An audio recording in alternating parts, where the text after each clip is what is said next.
Come on. Come on. Praise God. Praise God. Praise God. Salamat sa Panginoon sa umagang ito. Sa kanyang presensya, sa kanyang pagkilos sa atin, sa inyong pagdalo, sa kilos ng banal na Espiritu sa ating mga puso. Salamat sa Panginoon. Pwede na tayong maupo. Praise God. Okay, tinatag natin itong Leaders Retreat na ito. At salamat sa Panginoon sa bawat isa na nakarating. Ating itinatatag na ito isang napakahalagang pagkakataon na ipinagkatiwala sa atin ng Lord. Isang training ito sa atin. Leaders Training. Bagamat tinatawag nating Leaders Retreat ay iti Leaders Training. Na yung impartation ng banal na Espiritu na gagawin sa bawat isa sa atin. Ito'y mananatili na sa ating mga puso. So umagang ito, good morning.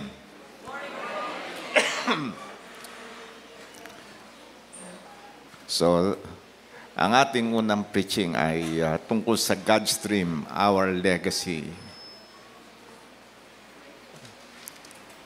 Nais kong tingnan natin yung Genesis 1:26 to 28. Nais kong dito natin buksan. Yung plano ng Diyos sa bawat isa sa atin. At ang nasa isip ng Panginoon mula sa panahon na lalangin ang tao hanggang doon sa pagbubuo ng Kingdom of God hanggang sa second coming of Christ. Ito yung tinatalakay dito sa Genesis 1:26 up to 28. Genesis chapter 1 verses 26 to 28. Ang sabi rito, then God said, let us make mankind in our image, in our likeness, so that they may rule over the fish in the sea and the birds in the sky, over the livestock and all the wild animals and over all the creatures that move along the ground. Verse 27. So God created mankind in His own image. In the image of God, He created them, male and female. He created them. And then yung isang mahalagang bahagi rito na makikita nating nakaugnay sa ating tatalakayin na topic. Ang sabi sa verse 28, God blessed them and said to them, be fruitful and increase in number. Yung salitang God blessed them. Lahat ng lahi ni Adam, bago bumaksak sa kasalanan, pinagpala ng Panginoon. God blessed them and said to them, be fruitful and increase in number. So ito yung isang itinatag na prinsipyo ng Diyos sa paglalang ng tao. Becoming fruitful at saka increase in number. Madali naman natin itong makita doon sa mga pananim. Lahat ng mga binhi, pagka iti tumubo, iti lalaki, magkakaroon ng panahon na mamumunga. At yung bawat bunga, meron itong buto na kapag itinanim, same principle, na yung butong yun tutubo, lalaki, at pagkatapos magbubunga uli na marami. At makikita natin, non-stop na yung cycle na yun. Para bang nagtanim ka lamang na isang puno. At pagkatapos ay hinayaan lang natin na yung kanyang mga buto ay bumaksak sa lupa at tumubo. In just a few generation, magiging isang malaki ng gubat yung lugar na yan. Nagsimula lamang sa isa. Yung prinsipyo, ito yung itinatatag ng Panginoon. Ngayon, yung ating topic, God's Dream, Our Legacy. Pagka tinukoy na our legacy, ang tinutukoy dito for every generation. Ating titingnan ngayon, maipakita ang dream ng Lord for the world na ito isang multi-generational vision. Hindi ito pangitin lamang nung panahon ni Adam o kaya panahon ni Abraham, kundi ito sa lahat ng saling lahi, ito'y pangitain. At ito hindi nag-e-end, yung pangitain hindi nag-e-end sa pagkatapos ng ating buhay. palagian na ito'y dadaloy sa susunod na generation, yung pangitain. At ito'y matatapos lamang hanggang sa second coming of Christ. As the church, bilang isang iglesia, ating responsibility at tungkulin na dalhin natin ito sa bawat generation na ating ililipat yung pangitain at ibibuild natin yung multi-generational ministry. Ngayon, tingnan lang natin yung mga sinasabi doon sa ating title, God's Dream. Tuunan natin ito ng pansin. God is a creator. At binabanggit na ang Diyos ay merong pangarap para sa daigdig ng mga tao, for the world of man. Na-imagine niyo yung kanyang binanggit na kapahayagan sa John 3:16, for God so loved the world. Kayo na lamang ang tindi ng pag-ibig ng Diyos sa tao. At anin nasa isip ng umiibig ng Diyos sa tao. Ang kanyang iniisip ay kingdom of God. At ang kingdom of God, ang lahat ng mamamayan ay anak ng Diyos. Ang tawag ng Diyos sa kanyang pamilya, pagka ito'y binuo ng bilyon na populasyon, isa natong kingdom. So ang tawag ng Diyos sa kanyang pamilya, kingdom. At ang king na darating ay si Jesus Christ. So, ulitin ko, ang pangarap ng Diyos sa tao ay isang kingdom. Isang malaking bansa na ang mamamayan lahat ay anak ng Diyos at ang tawag ng Diyos sa kanyang pamilya, kingdom.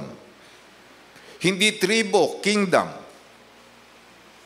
At binabanggit doon na lahat ng naroroon ay anak ng Diyos at ang magiging hari ay si Jesus Christ.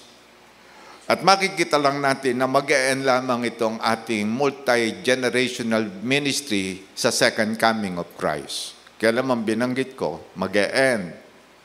Sino nakakaalam? Baka itong generation na ninyo ang last generation.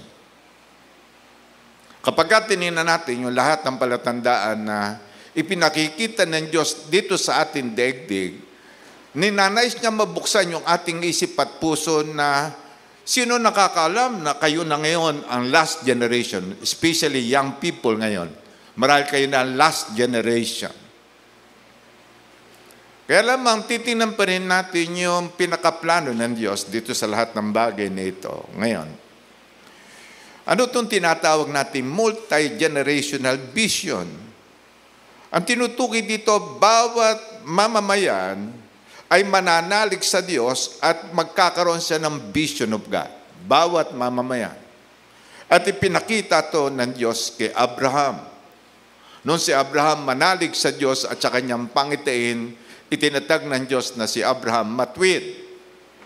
At pagkatapos idinagtag din na si Isaac na kanyang anak, itinatag din ng Diyos na siya rin ay pinagkatiwalaan din ng Diyos ng pangitain. Kaya namang yung pangitain ibinigay ng Diyos kay Abraham, yun din ang pangitain binabanggit ng Diyos kay Isaac, at yun din ang pangitain na inuulit-ulit ng Diyos kay Jacob, at ito yung uulit-ulitin ng Diyos sa bawat magiging anak ng Diyos dito sa daigdig nito, hanggang sa dumating si Jesus Christ, na yung pa rin ang same na pangitain na itinatatag ng Panginoon at nais ng Diyos na ilagay sa puso ng bawat believer. The same vision. Ngayon, ninanais ng Diyos na maging kaisa ang bawat believer sa kanyang pangarap.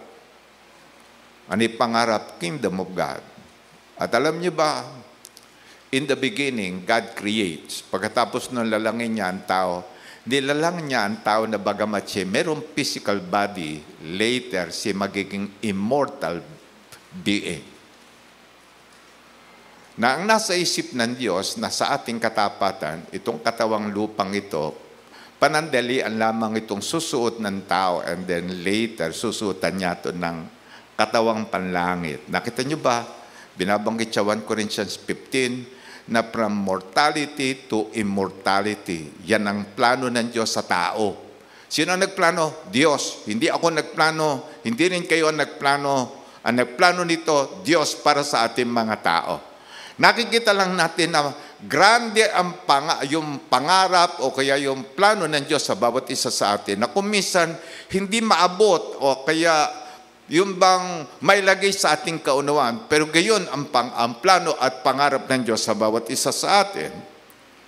Ngayon, ulitin ko uli, ang nasa isip ng Diyos sa ating mga tao, hindi katemporaring tao. Hindi rin panandali ang tao. Ang nasa isip niya isang immortal na tao. Ang nasa isip niya isang spiritual being na tao na magiging mananatili sa forever and ever and ever. Ito yung nasa isip ng Diyos. Ngayon, piniliwanag kay God's stream at saka yung ating legacy.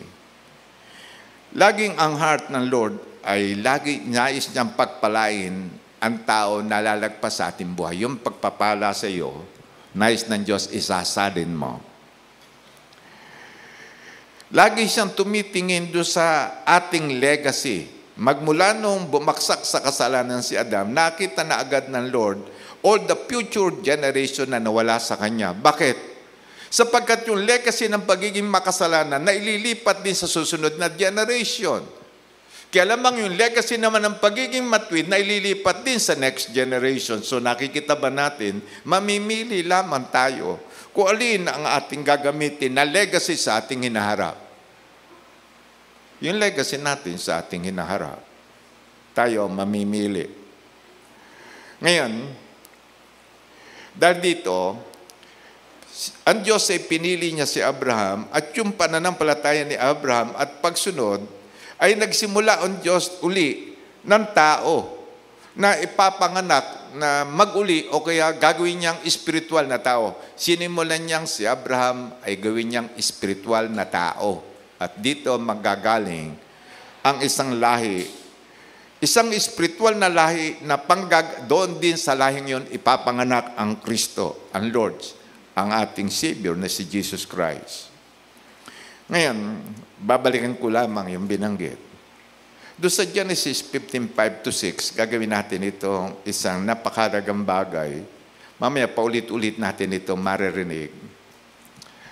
Nung si Abraham ay nagtatanong kung ano yung magandang panukala ng Diyos sa ating mga tao at ano yung kanyang role na gagampanan. Yung plano ng Diyos sa ating mga tao at yung role nating mga tao na gagampanan, yung kanyang role na gagampanan, inilabas ng Diyos si Abraham at ang sabi, tumingin ka sa itaas at magbilang ka ng bituin kung mabibilang mo yan. At then he said to him, so shall your offspring be. Nung sinasabing so shall your offspring be, ang tinutukoy na rito, multi-generation. Not only yung generation ni Abraham, sapagkat pagkatinignan natin, generation ni Abraham nananatili siyang isa. At yung sumusunod na generation si Isaac, isa lang din. So ang nakikita lang natin dito, ang sabi, so shall your offspring be, ang tinutukoy dito, multi-generation na ang dadalhin at gagamitin niya sa kanyang pananaw, yung vision ng Panginoon. Hindi yung kanyang vision at ambisyon. Abraham believed the Lord and he credited it to him as righteousness. Ngayon, tingnan niyo mabuti yung salitang Abraham believed the Lord. Pagka ang tayo nanalig sa Panginoon, pinatatawad ang kanyang kasalanan. Una, Abraham was forgiven because he believed the Lord. Itinatag na si taong matuwid. Second, Abraham became a righteous person. Gagawin na niya ngayon ang tama. Mag-iisip na siya ngayon ng tama. Damdamin niya ngayon tama, pagpapasya niya ngayon ay tama, kaugnay na siya ng Diyos sa paggawa ng tama. And then, Abraham received in his heart the vision of multitude. Tinanggap ni Abraham sa kanyang puso yung pangitay ng Panginoon. Nakita niyo ba yung tatlong bagay na naganap nung i-declare ng Panginoon? Abraham believed the Lord. Ano yung nangyari kay Abraham? Ano yung miraglong naganap sa kanya? Una, ipinatawad ang lahat ng kanyang kasalanan. Sinasabi ng aklat ng Romans chapter 3 na ipinatawad ang lahat ng kanyang kasalanan. And then yung pangalawa, si Abraham, i-declare na ng Lord na si ginawa ng taong matuwid. Hindi na sa taong makasalanan, si taong matuwid. At yung pangatlo, ulitin ko, Abraham received in his heart the vision of multitude. Kasama to sa pananampalataya. Kapag tayo nananampalataya, isasama ng Panginoon sa ating pananampalataya the vision of multitude. At kung hindi pa dumarating ito sa ating puso, hahanapin natin ito. Nanaisin natin ito mangyari sa atin. Ngayon, another, God builds faith in man. Okay. God builds faith in man to have this man have a legacy for next generation. Bakit i-build up ng Panginoon ang faith ni Abraham?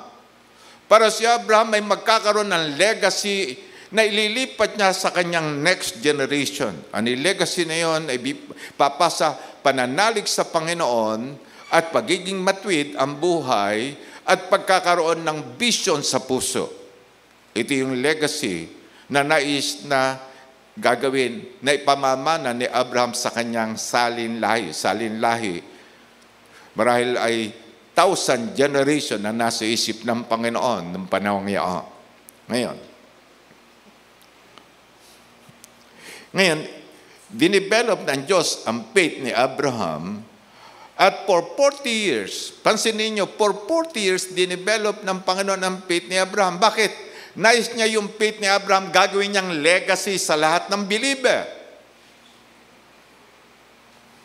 Na anuman yung paggagawa at iuutos ng Panginoon ay paggagawa sa kanya. Kaya sa Genesis chapter 22, naroon hiningin ng Diyos ang kanyang kaisa-isang anak upang ialay sa Panginoon. At si Abraham ay sumunod at nung akma na niyang papatayin si Isaac para ialay sa Panginoon, pinigilan siya ng anghel ng Panginoon at sinabi, huwag mong gawin yan. At binanggit ngayon, alam ko na ang laman ng iyong puso. Totoong ikay merong pananampalataya. Pagka merong ipinagagawa sa atin ng Panginoon, iti pagkakataon upang alamin ng Panginoon kung talagang may laman ng pananampalataya yung ating puso.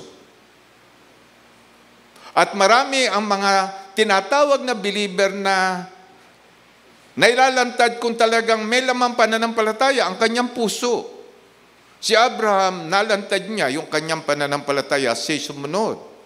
And then sa Genesis 22:17 to 18, sabi ng Panginoon, I will surely bless you and make your descendants as numerous as the stars in the sky and as the sun on the seashore. Your descendants will take possessions of the cities of their enemies. And then verse 18, and through your offspring, isinama na ngayon sa pangitain na inilantad ng Diyos yung offspring. Sino yun? Si Jesus Christ.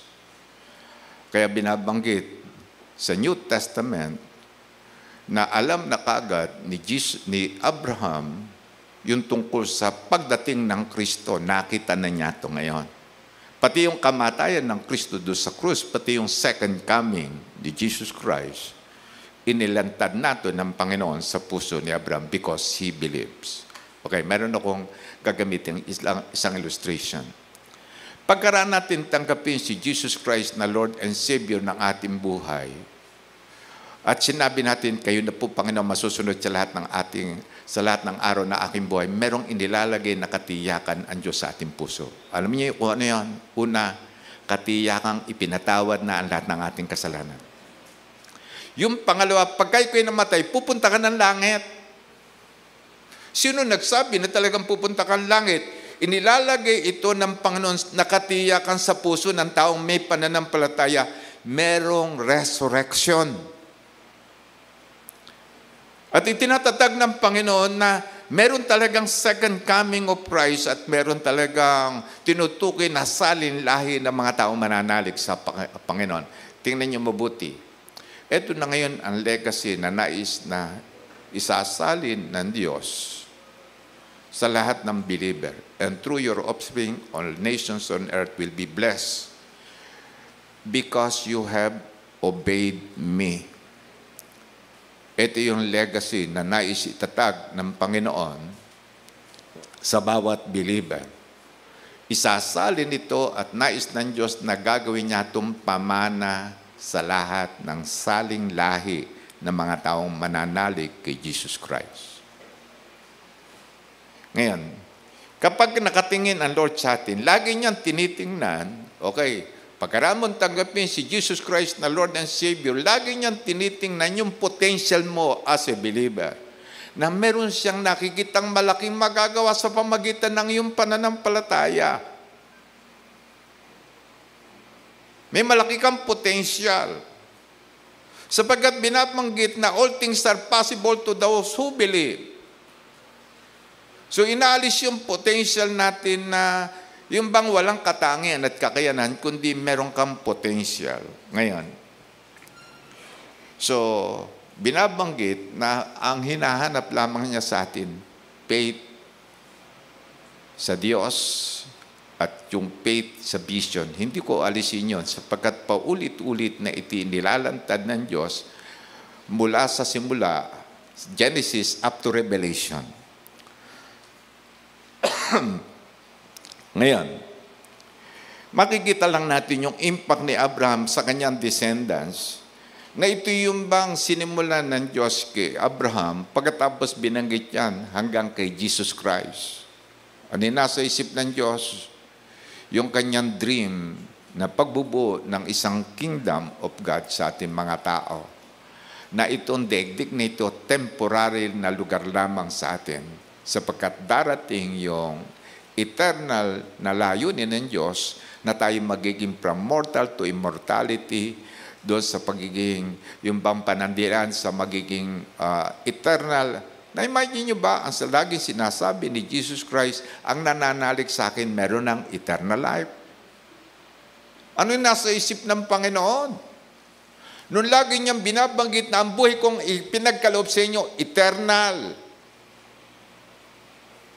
So ang tingin natin dapat doon sa ating pag-iisip, if you believe doon sa eternal na buhay na kaloob sa atin ng Panginoon, titingnan natin yung bang sinasabi ng salita ng Diyos at yung kanyang layunin, bakit niya tayo tinawag at pinili. Meron kang eternal life, mananatili kang buhay. Hindi ka panandalian sa lupa. Hindi ka panandalian lang. So yung buhay mo, lalagpas doon sa, yung bang buhay mo rito sa lupa, lalagpas yan. Bakit? May halaga yan. Ngayon, itinatag ng Panginoon na itong kanyang layuning ito, isasalin from generation to generation. Ngayon, okay. So, nice ng Diyos na isasalin natin itong planong ito at itinatag niya ito.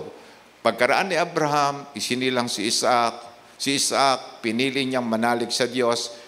Si Isaac, meron dalawang anak, si Jacob at saka si Esau. Si Esau, hindi pinahalagahan yung pananalig sa Diyos at yung pangitain. Ang kanyang pangitain pang sarili. Ang kanyang pangitain panlupa. Ang kanyang layunin ay yung kanyang pansariling plano sa kanyang buhay. Hindi yung plano ng Diyos para sa kanyang buhay. Hindi niya in-embrace yung vision. Kaya namang ang nag-embrace nito si Jacob. Kaya naman, tingnan nyo yung impact na ibibigay ng ating pananampalataya. Sa Deuteronomy 4:37, bakit daw nung maging alipin na ng Ehipto ang Israel, binanggit dito, sabi ron, bakit yung bang iniligtas ng Diyos sa pagkaalipin ng Israel? Ang sabi, because He loved your ancestors and chose their descendants after them. Meron bang impact yung pananampalataya ng mga ninuno? Meron bang impact yung pananampalataya mo sa iyong mga anak at sa iyong mga apo sa darating mong lahi? Meron bang impact yan? Pagka tinignan natin, sa Diyos meron layunin at impact ang iyong buhay. Meron niyang impact. Pahalagahan mo yung pananampalataya mo. Pahalagahan mo yung ministry mo. Pahalagahan mo yung ginagawa mong pagtatapat sa paglilingkod sa Panginoon. Na maral naisip mo parang ikaw na lamang yata ang nagtitis at nagpapakahirap para sa Diyos. May halaga ba yan? Pagka tinignan natin, Si Abraham, nag-iisa lamang siya. Si Isaac, nag-iisa lamang siya noong panahon niya. Si Jacob, may kapatid, hindi niya naging kaisa.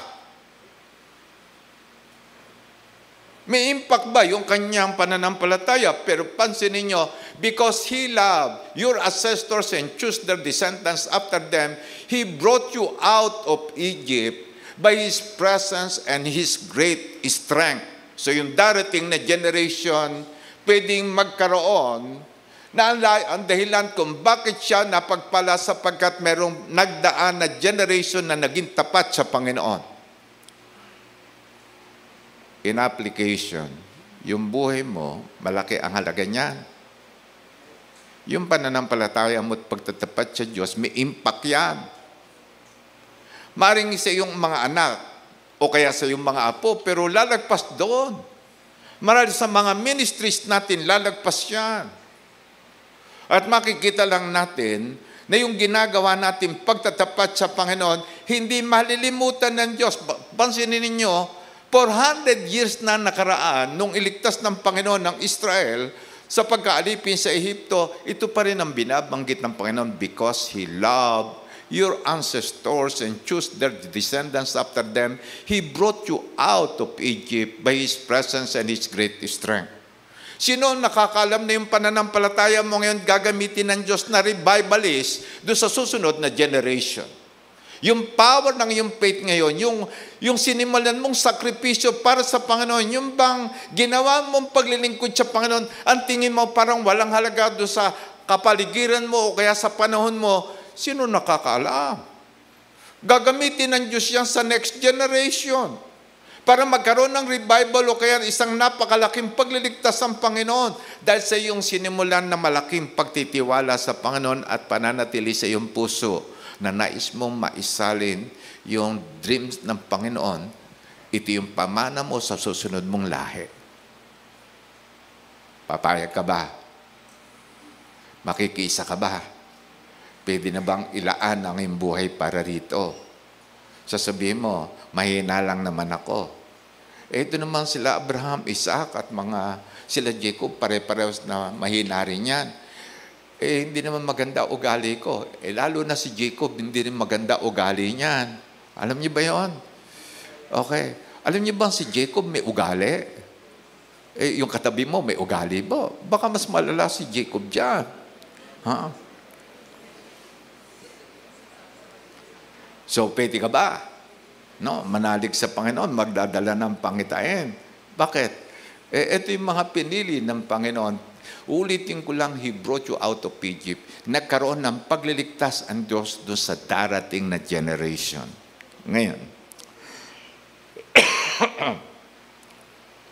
Ngayon, tatatag lang natin, puntahan lang natin, meron bang halaga itong pagsasel group natin? Ito ang pagnanais natin na magamit ng Panginoon sa Kanyang gawain. Yung ating paglalaan ng buhay, yung sakripisyo ng hirap. Alam niyo yung bawat hirap, paglalagay nyo ng Panginoon ng pagtutuon sa buhay natin sa gawain ng Panginoon. Ulitin ko, sinabi na Scripture, hindi masasayang yan. May paggagamitan yan ng Diyos. Saan? Sa next generation. Kasi kung minsan di lang natin naisip, wala namang silbi itong buhay nito, wala namang napagamitan ng Diyos. Meron. Yung katapatan mo na yan, may paggagamitan ng Diyos. Malaki na ibigay mong pera. May halaga yan doon sa kingdom of God. Yung pagod mo, tirap. Mayroong halaga yan. Yung bawat inilalagay nating sacrifice sa gawain ng Diyos, may halaga yan sa Panginoon. Ngayon, kaya lamang atin na ngayon makikita, titingnan ko yung future generation. Noong panahon na ni Jesus Christ, si Jesus Christ pumili ng mga alagad. Sa John 15:16, gusto kong tingnan natin ito para may tatag lang natin yung application natin. Bakit ka magpapagawang alagad? Bakit ka magtitrain as a cell leader? At bilang cell leader, bakit ka nagpapakadalubhasa sa pagiging cell leader? Bakit ka magsasanay sa leadership development? Kailangan mo ba yan? Ngayon, bakit ka nagsisikap na talagang maging mabuting tagapaglingkod ng Panginoon? Bakit mo dyan ibubusang yung buhay, hindi rin sa temporal na buhay? Totoo, may halaga yung temporal mong buhay. Meron kang pamanang maiwanan sa iyong lahi sa temporal mong pagnanais na may bigay sa iyong mga anak. Temporal na mga bagay lamang yan. May hangganan yan. Pero may halaga rin yan. Temporal lang. Pero yung spiritual natin, pagsasanay para magamit ng Diyos, may halaga yan. Kaya nga, I suggest sa bawat leader, ikarir mo na yung pagiging leader. Pwede ba yung word na yun? Ha? Tama ba yung word ko? Ikarir mo na yung pagiging leader mo. Yung bang nagbabasa ka, nagsisikap ka, nag-aaral ka, nagpa-practice ka. Alam niyo si Manny Pacquiao, ginawa niyang karir ang boxing. Nung gawin niyang karir ang boxing, naging matagumpay siyang tao. Nakita niyo, ginawa niyang karir ang boxing, lagi siya sa gym. Kung ikaw gagawin mong karir ang leading mo, lagi mong reading about kung paano mag-aalaga ng mga cell members, kung paano mo sila i-develop, kung paano mo sila ilalabas, at kung paano mo sila sasanayin sa gawain, na sila matututo at masasanay, na naisip mong mag-multiply ka na mag-multiply. Bakit? Ninanais mong ikaw ay magkaroon ng isang legacy as a believer. Kaya lang, alam ninyo, no, yung bang nagpa-practice pa ng engineering, yung aking kumpanya, pinadadala ko sa mga seminar, conference, nagbabayad sila ng mahal. Yung isa ko ngang dinaluhan na training, 1 day lang. 1 day na training. Alam nyo, ang ibinayad, 1 month salary ko. No?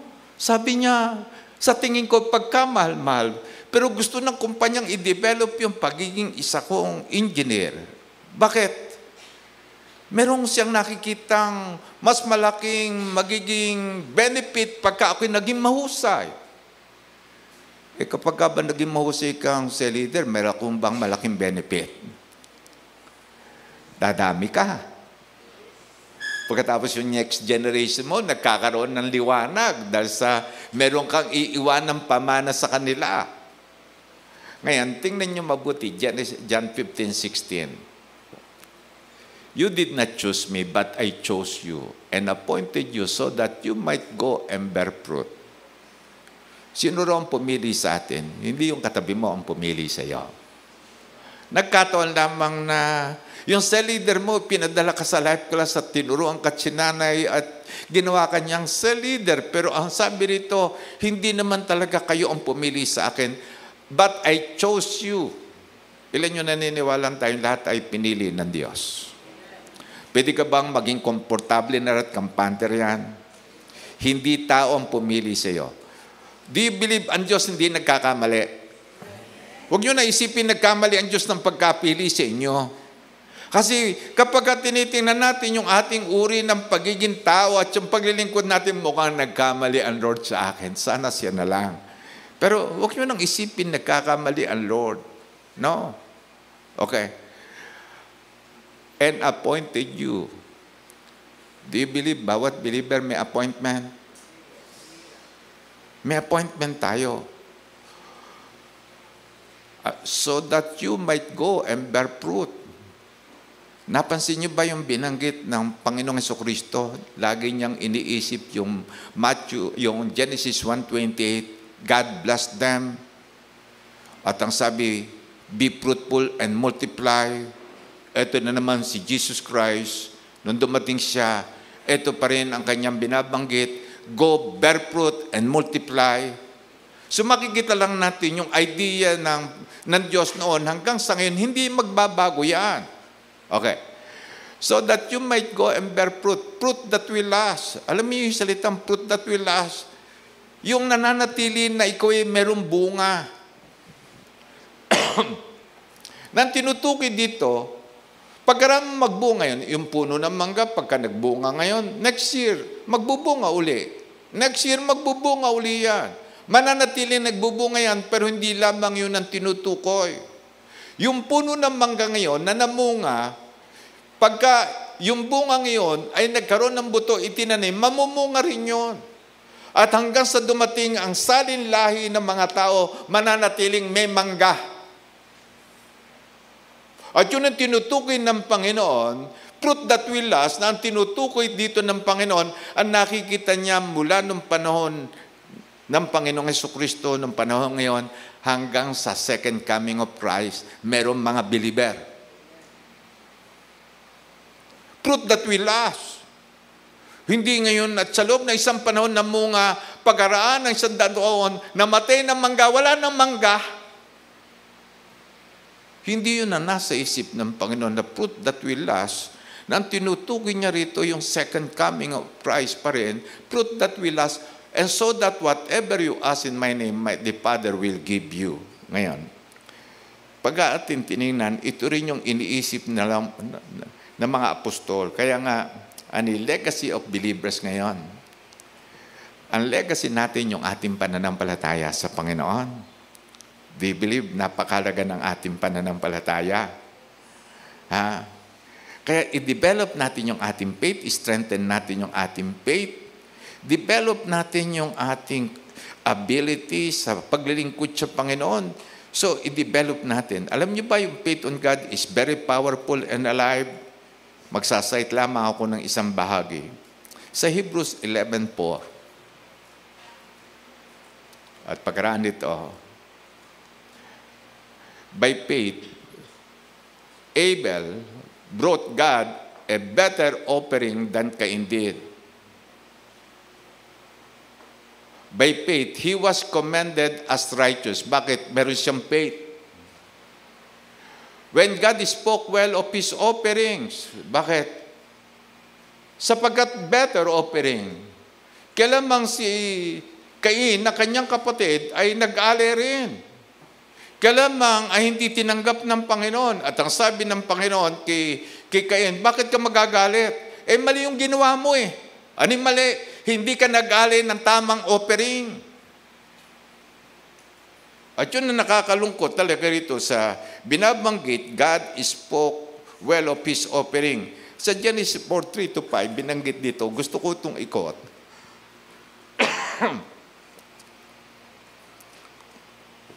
Nagalit si Cain dahil sa hindi tiningnan ng Diyos ng favor ang kanyang offering.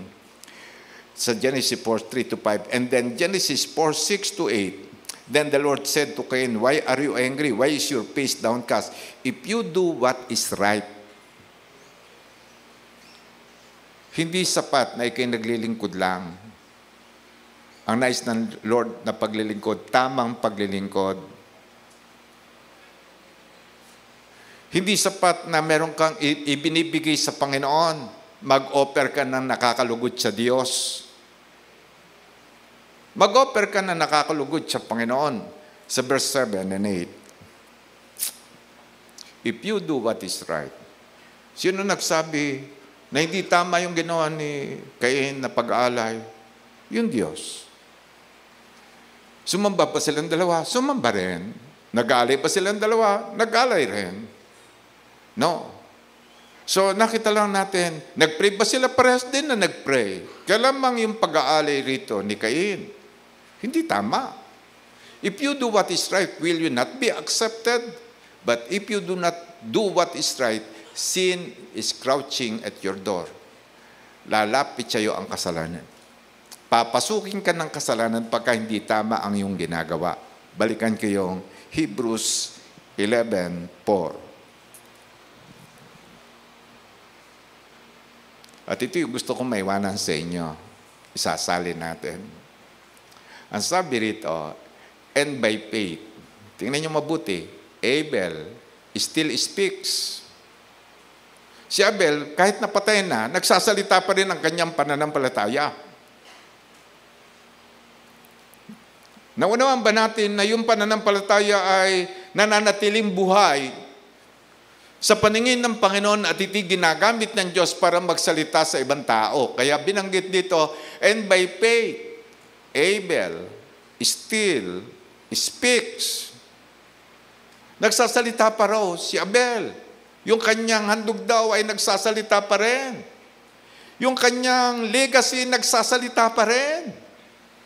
Yung pamana ng kanyang pananampalataya nagsasalita pa rin.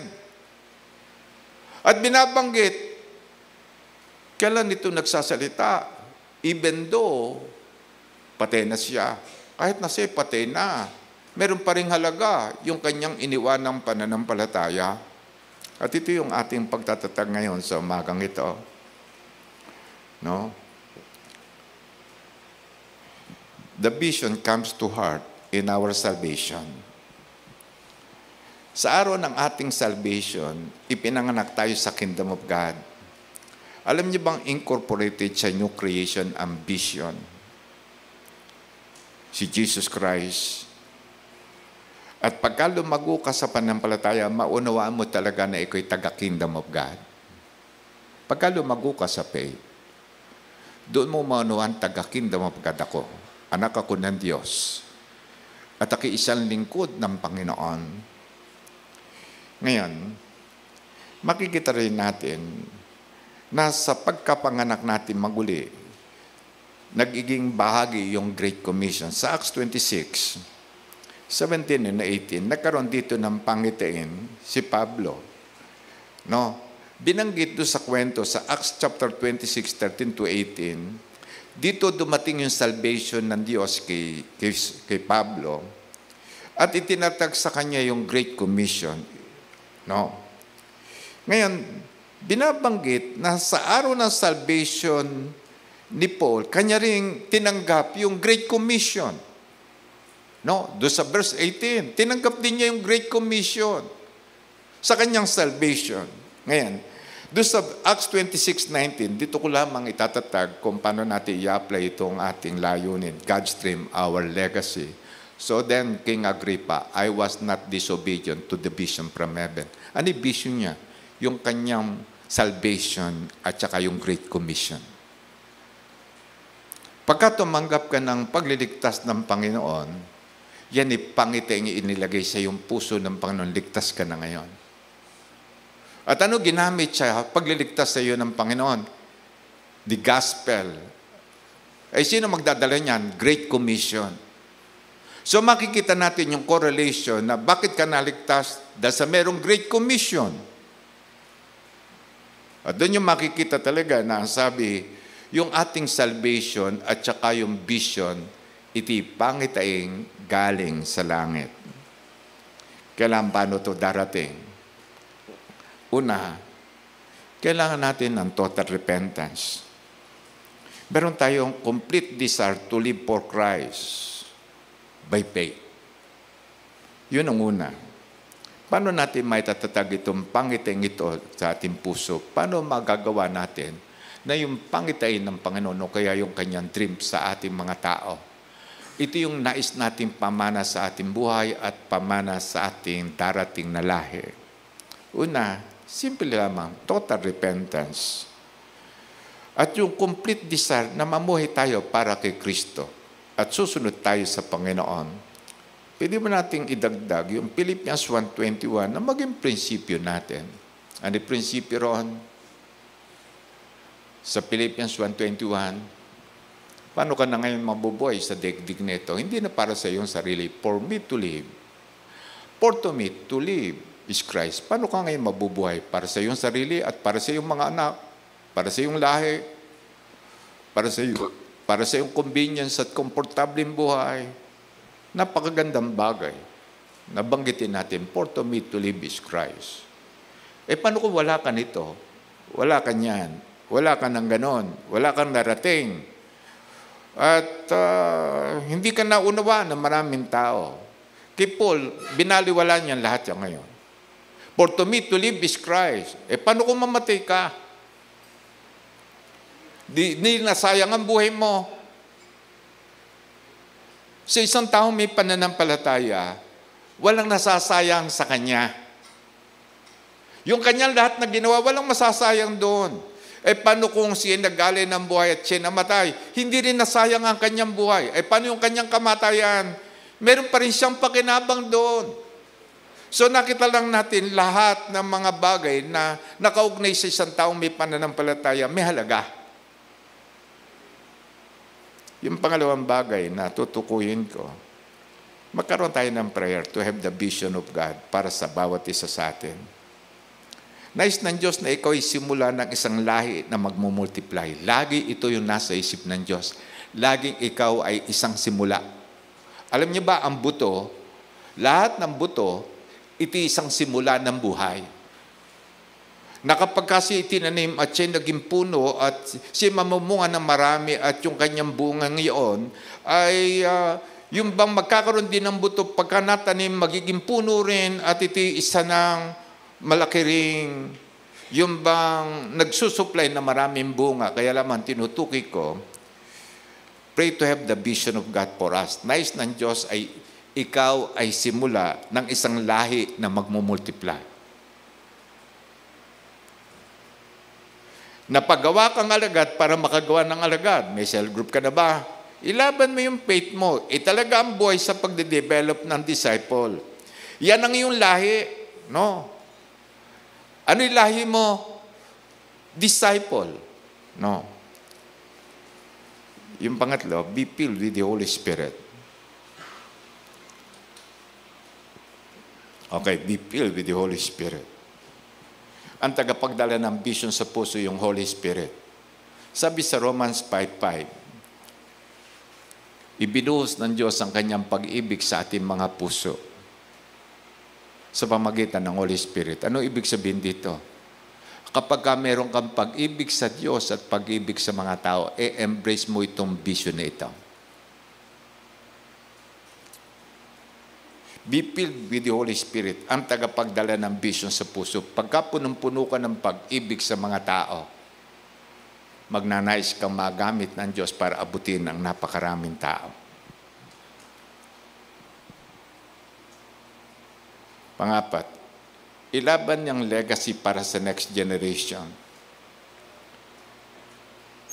Kung ano ka, yun ang may lilipat mo sa sunod mong lahi. Marami na ako narinig na bakit naging lasenggo? Naging lasenggo yung tao ngayon. Kasi lasenggo tatay niyan eh. Yung ganoon. Kaya lamang nung manalig tayo sa Panginoon, iba na yung linya ng ating buhay. Nung tayo manalig sa Panginoon, yung ating salila, dapat ay mga believer na ngayon. No? Noon, ang dami nilang mababangkit ng mga kasama at kalikuan na ating pinagdaanan sa ating buhay, pero lahat ng yung pinutol nung tayo manalig kay Jesus Christ. Baguhin mo na yung direksyon ng iyong lahi. Ngayon, ang ating buhay gagamitin ng Lord na legacy for the next generation. Yung buhay ko, yung buhay ninyo, gagamitin ng Diyos na legacy for the next generation. Kaya lamang, sa bawat pagpapamana, lagi mayroon dalawang bagay. Yung iba kasi ay hindi pinahalagahan na magpakita ng magandang legacy ng buhay. At yung isa naman talagang gumawa ng hakbang para magpakita ng isang magandang pamana sa kanyang lahi. Kaya lamang narinig ko na itong paulit-ulit na yung buhay mo, meron palagi ang gamit yan. Yung isa, maging mabuti kang halimbawa. At yung isa naman, pangit o kaya bad example na huwag mong tutularan. Yung ganun lang. Kaya lamang mamimili tayo dito. So, itatag na tayo magtatatag ng buhay natin. Ilalagpas natin ang pangitain ng Panginoon. Tayo magkuko ng ating mga ulo.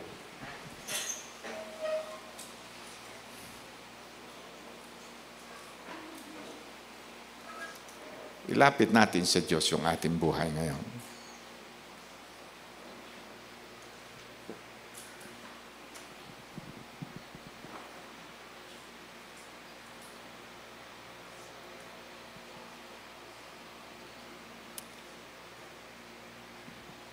Meron tayong mga kasalanan pa na dapat bitawan. Mga issues ng buhay na dapat natin iwanan. Meron ba tayong offenses na dapat na ilagay sa harapan ng Panginoon? Tayo magpatawad na. Ano man sa gabal, sa kalayaan ng banal na Espiritu na gamitin yung ating buhay? Bakit parang may tali ba yung ating buhay? Para bang merong pumipigil sa atin para tayo lubusang magamit ng Diyos?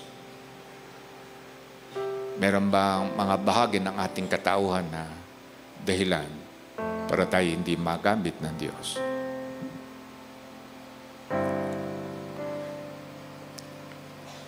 And then yung pangalawa, italaga na natin yung buhay natin sa layunin ito ng Diyos.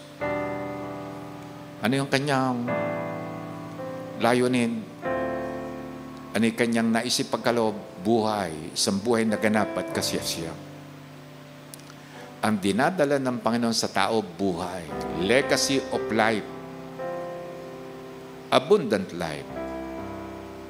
A blessed life. Ito yung uri ng buhay na nais na ipagkaloob ng Panginoon from generation to generation.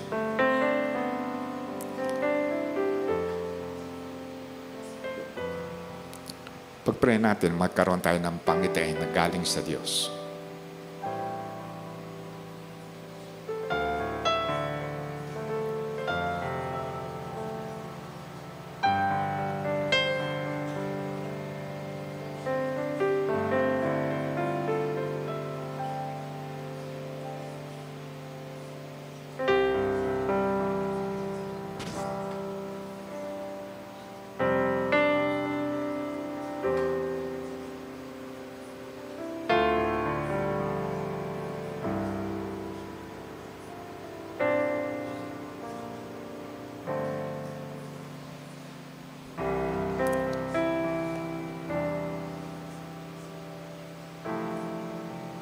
Gaano kahalaga ang legacy ng buhay sa iyo?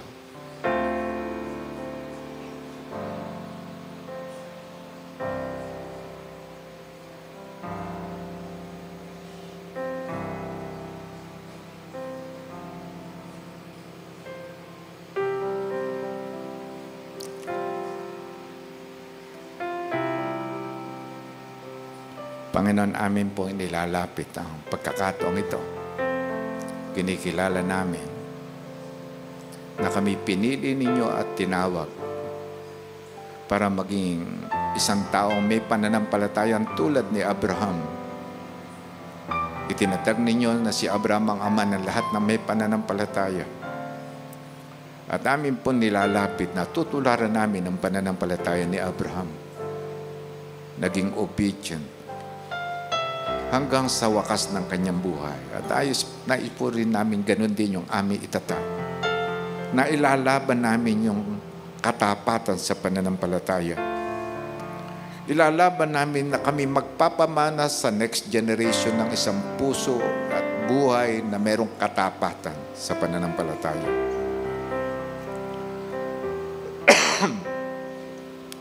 Amin po nalalapit sa inyo, Panginoon, yung bawat isa. Gamitin niyo po ang kanyang buhay na magiging pamana sa kanyang susunod na lahi. Maging physical niyang lahi, anak, apo, at mga iba pa na susunod sa kanyang lahi. At maging spiritual na lahi. Amin po nilalapit, O Diyos. Pagkalooban niyo nga po kami ng pagnanais na maging isang tao na ginagamit ng Diyos. Na yung sinabi ninyo from the very beginning. Sinabi ninyo kay Abraham, sinabi ninyo kay Jesus Christ, magagawa nyo kaming mag-multiply, mag-bear ng fruits at mag-multiply at aming pundalangin, bawat isa sa amin, mapangyari ito.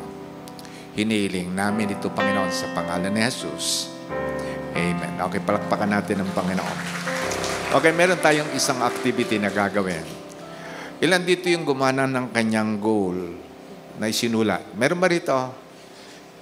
Ating gagawin ngayon na meron sa inyong ibinigay yata na isang bagay na, okay, paki-fill up lamang, okay? At ipopost natin ito sa cross. Okay, sa cross. Popost natin ito.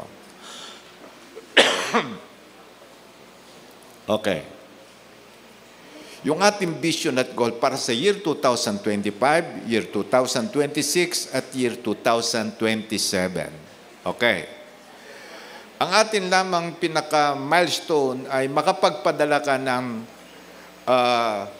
delegate sa life class no? Delegate sa life class. Ito yung ating pinakalayunin. Okay? Pakisulat ilalagay nyo lamang na mga delegate sa life class. Okay. Sa bawat taon, meron tayong 2 life class. February at saka August. Okay? So yun lamang ang una nating ilalagay. And then yung susunod pa ay yung projection natin na kapag tayo nagkaroon ng mga cell leaders, sila rin ay magpuproduce ng mga delegate para sa life class. Kung magagawa nating idagdag yon, the better. Pero in case na hindi kaya maabot ng ating kakayanan ngayon, ilagay lamang natin yung ilan yung target natin maging delegate for every life class, for every year. Okay?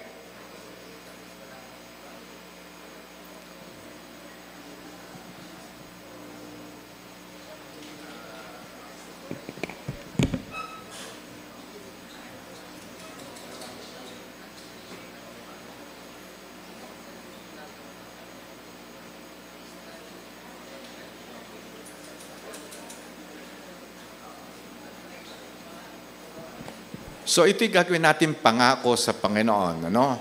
Ilalaban natin ito.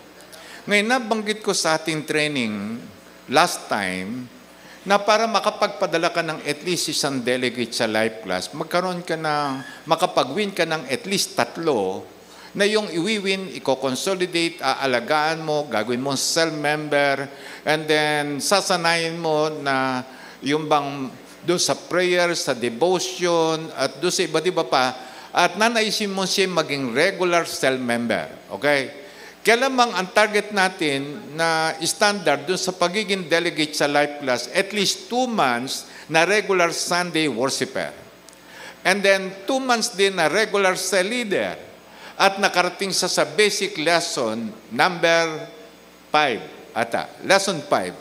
Nakaabot siya rin sa lesson 5. Okay, meron tayong tinutukoy na yung ating yung ating pag-consolidation na 5, and then mahal ka ng Diyos na another 4, and then papasok sa lesson materials natin, yung basic lesson natin na makarating lamang siya lesson 1 to 5. Okay, bago siya maging delegate sa life class. Ito yung ating standard. Okay, so tatargetin natin ito yung mapangyari.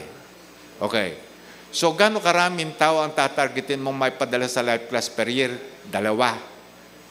Masyado bang mabigat yun? Isa sa loob ng 6 na buwan. Malaki bang trabaho yan? Pagka yan ay talagang pinag-ukulan mo ng prayer ng attention, kaya kang bigyan ng Diyos ng bunga. Okay? Okay. So, yun lang ang ating tatarget. Okay?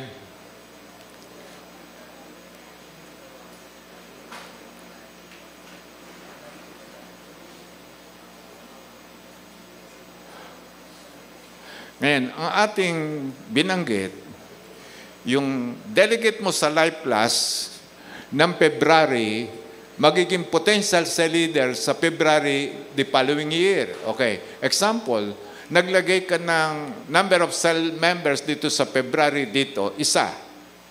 Sa year 2026, siya yung potential cell leader mo, and then year 2026, isa na siyang cell leader. Okay, ganun ang ating pagkakakita ron. Okay? Nakikita ba natin yung potential? Okay, ulitin ko uli. Number of new cell members will be life class delegates. Lagyan nyo, isa ba rito, isa ron, isa ron, isa ron, isa ron, isa ron. In case na isa lang ang target ninyo within your cell group. Kaya lamang makikita ninyo, kapag kayo mayroong cell member na magiging cell leader, madadagdagan, yung sa loob ng yung cell group, maaring pagdating dito sa year 2025, 1-1, doon sa susunod, 2-2 na. Okay?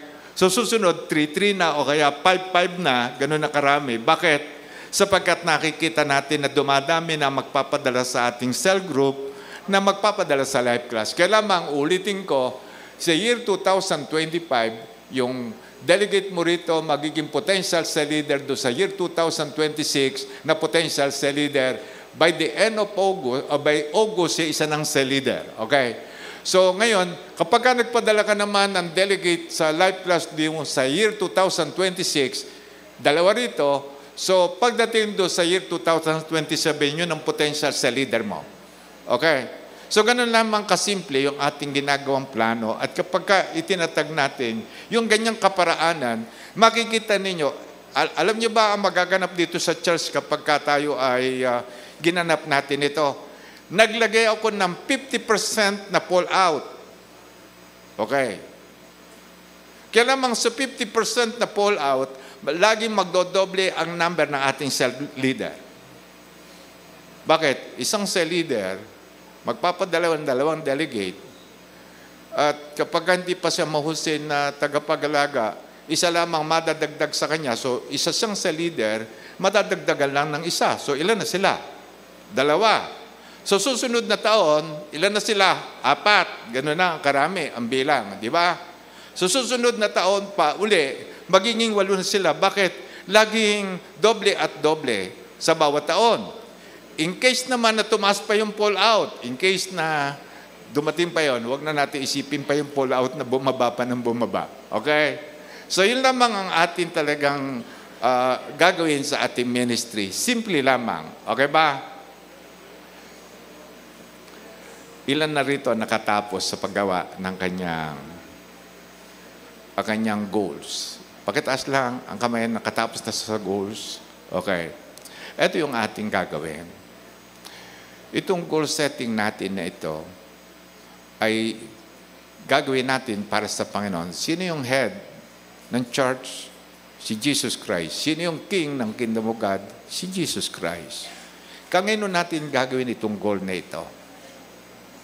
Para sa Panginoon. Pwede bang biruin ng Lord? Hindi. At ang nais niya, makita niya totoo sa ating puso na nais natin mapangyari ito. Okay, ganito. Simple lamang. Kung i-case na nakikita mo ang sarili mo na parang hindi mo kayang gampanan, yung bagay na yun, mas maganda pang huwag ka na lamang mangako. Kaysa mangangako tayo sa harapan ng Diyos na hindi naman natin tutuparin. Okay. Paano kung wala akong maibigay sa Panginoon? Wala kang naibigay. Ganun lamang kasimple. No? Lesser ang kasalanan na wala kang naibigay na alay sa Panginoon. Kesa pangako ka ng pangako na hindi mo naman pala magagawa. Kaya ako binabanggit yun. Talagang kapag inilagay natin yan, ilalaban natin yan. Tututuhanin natin yan. Okay ba? So, ilan na rito tapos sa pagpipill up? Okay, so ganito na ngayon. Ilalapit natin ito sa Diyos na mayroong paninindigan. Pwede ba bawat isa sa inyo magsasalita sa isang prayer sa Panginoon? Lord, ito po yung nilalayon ko pong ipadalang bilang na delegate sa life class. February 2025, August 2025, February 2026, August 2026, February 2027, August 2027. Lagi nakikita lang natin yung mga delegate lamang natin sa life class, ito lamang ang probable na maging cell leader sa next year. Kung wala kang delegate this year, wala kang dagdag na cell leader sa susunod na taon.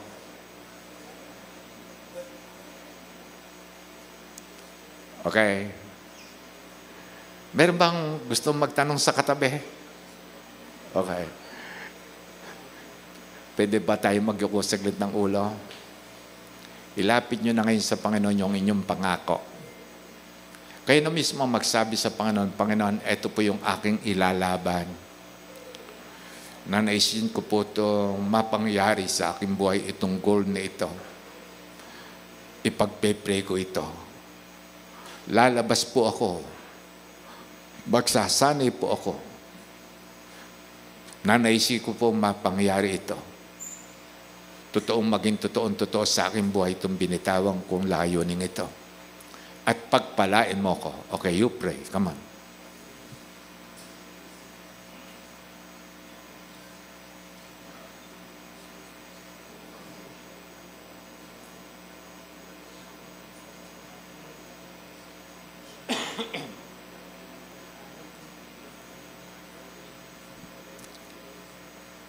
Panginoon, narito po kami ginanap po namin yung aming pong pagnanais.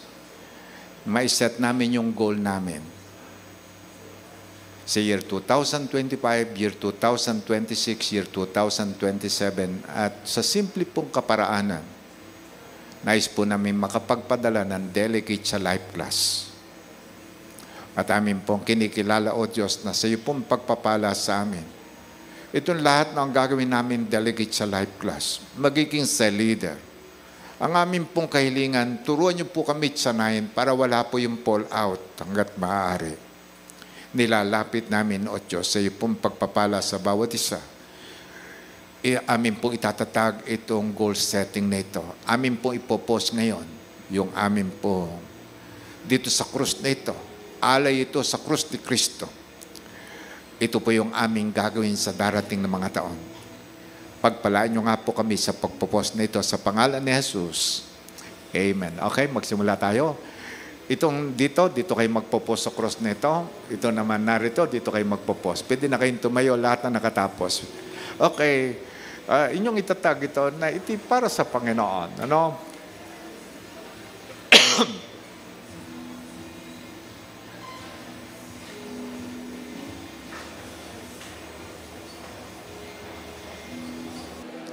Okay.